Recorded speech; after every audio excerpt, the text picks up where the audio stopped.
मशहूर किस्सा है ये मुँह और मसूर की दाल वाला, जो अब कोई सोचता नहीं कि किस्सा शुरू कैसे हुआ।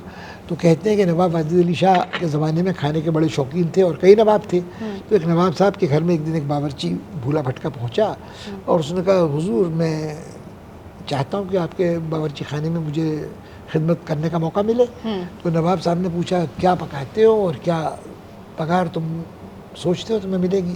तो हुजूर मैं सिर्फ एक चीज़ पकाता हूँ, दाल पकाता हूँ, और पगार में चाहता हूँ 5,000 रुपये महीना।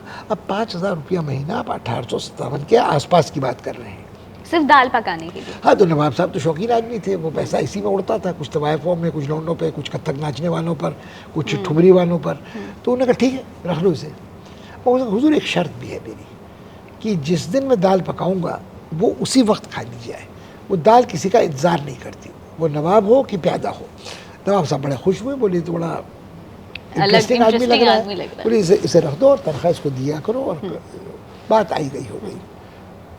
कई महीने बीत गए। एक दिन नवाब साहब से शतरंज की बिसात फैलाए बैठे हुए तो दूसरे नवाब के संग, पता नहीं उनको क्या चीज़, उनकी बाजी शायद फंस रही थी, तो उन्होंने किसी खिदमतगार को बुला के कह रहे क्या हुआ उस बावर्ची का जो दाल बनाने वाला था, उससे कहो आज वो दाल बना के दिखाए, कुछ खिलाए। भीतर हुक्म चला गया बावर्ची खाने तक, वो दाल बननी शुरू हो गई। कुछ देर बाद 2-3 बाजियाँ इधर उधर हो गई। नवाब साहब बड़े परेशान थे, जिसकी हालत आ रही थी, बावर्ची डोंगे में दाल लेके चांदी के डोंगे में पहुंच गया। अब नवाब साहब को फुर्सत नहीं थी दाल की तरफ देखने की, उनकी तो नजरें गड़ी हुई थी शह और मात और चेक और उस पर किलेबंदी पे।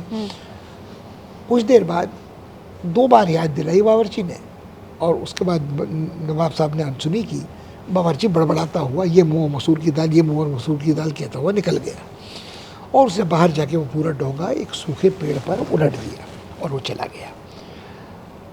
जब बाजी शहमात ख़त्म हो गई तो नवाब साहब ने कहा, कहाँ है भाई वो दाल?